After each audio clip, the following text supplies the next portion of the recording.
का कोयले लाल के दिया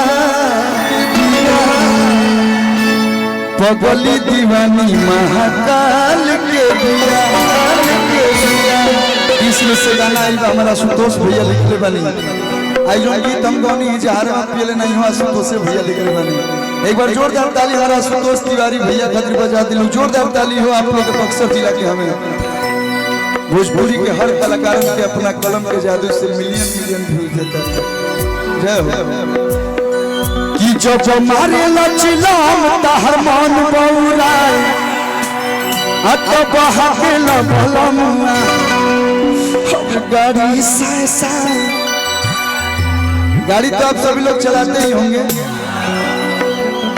वही पे भाव भैया हो अभी हिला दी तनी मन इंतजार कर लो हल्का। एगो हम गाना बोल रही बड़ा प्यार मिल रहा है आप लोग के। अरे गाड़ी लेके बढ़िया से जाई हो मोर डराई बरसा जा बक्सर से बरहपुर पहुंचाई हो। अरे तुम डराई बरसा जा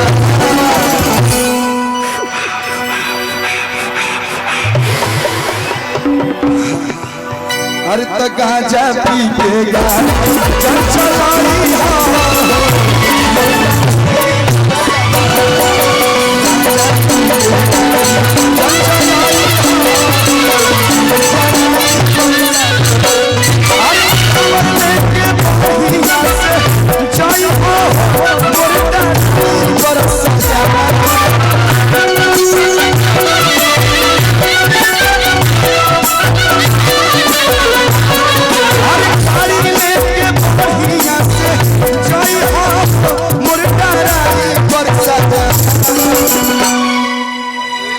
तो भांग पी के गाड़ी चल चलाई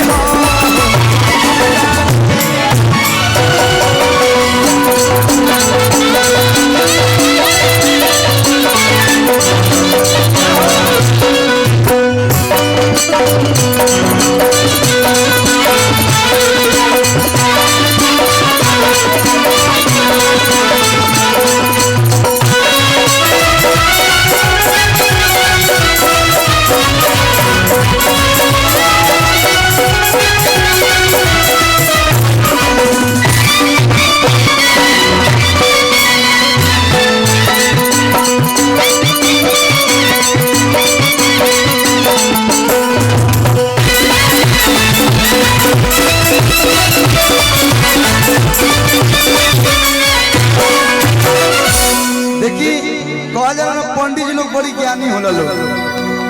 पंडित जी लोग ज्ञानी होला लोग अब ऐसा बात नहीं कि हम पंडित जी से बोलते नहीं। ये लोग जानता लोग कि कलुआ घर गाड़ी से चला था फॉर्च्यूनर से तो तेल लागे तो तेल के पैसा है। मैं सोमारी के दक्षिणा लोग अपना छोटका भाई के देता ले लोग। बाबा परमेश्वर जी लोग के कोनो कमी निकल देले ले जात बड़ा भंगिया और भंगिया के चढ़ावे हो। यही में से जनी तू सैया और लगी हाया जमावे। चुनमुन बाबा हमार बाबू जी के नाम चुनमुने है। अच्छा बाबा ठीक है बा कोनो रूप में रुआ लोग आशीर्वाद देते हैं। हरे ले जात बड़ा भंगिया भंगिया के चढ़ावे हो। आये ही में से जन तू में सोया लगी होया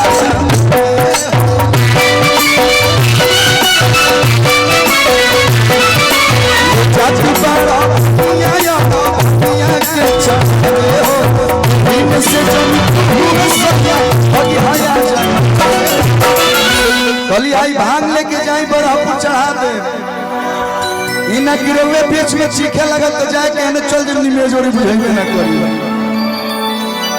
हाँ नमस्ते नमस्ते गोड़ मत छू। हाँ ठीक बा मैं बुझता अरे निके निके बरहपुर पहुंचाई हा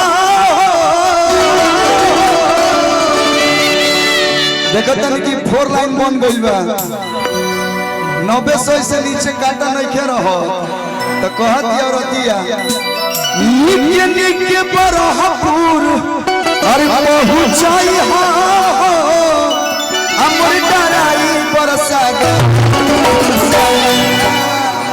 मोर डराई बरसा जा हनी गांजा पी के चलाई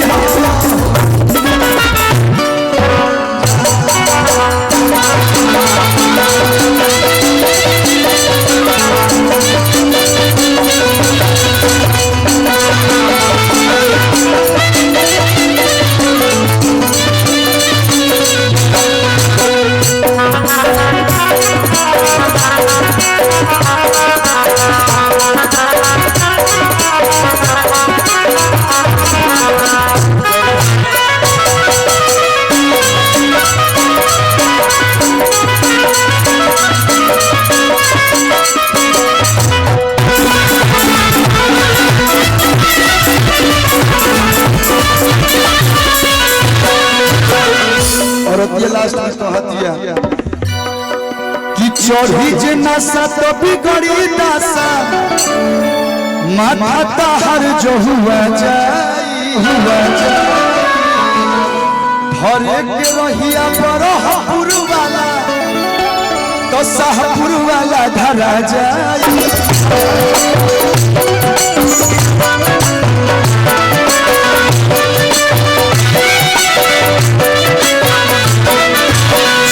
जिना सब करी दासा ताहर जो हुआ जाई रोहिया बरहपुर वाला शाहपुर वाला धरा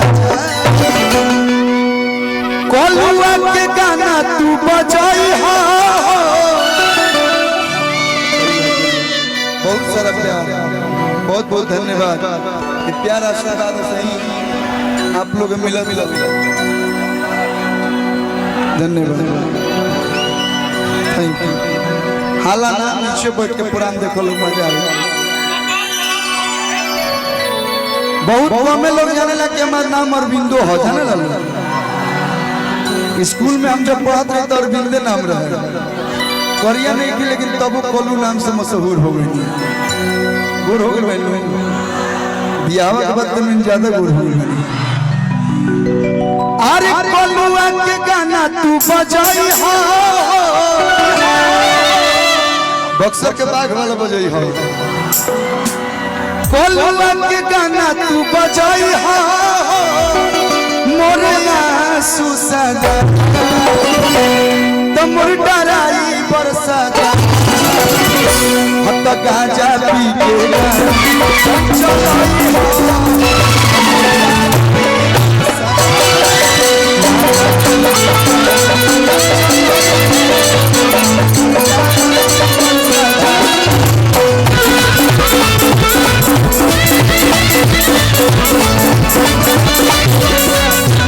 अच्छा लगा लोगों का आशीर्वाद में ताली बजा दी नमः पार्वती पते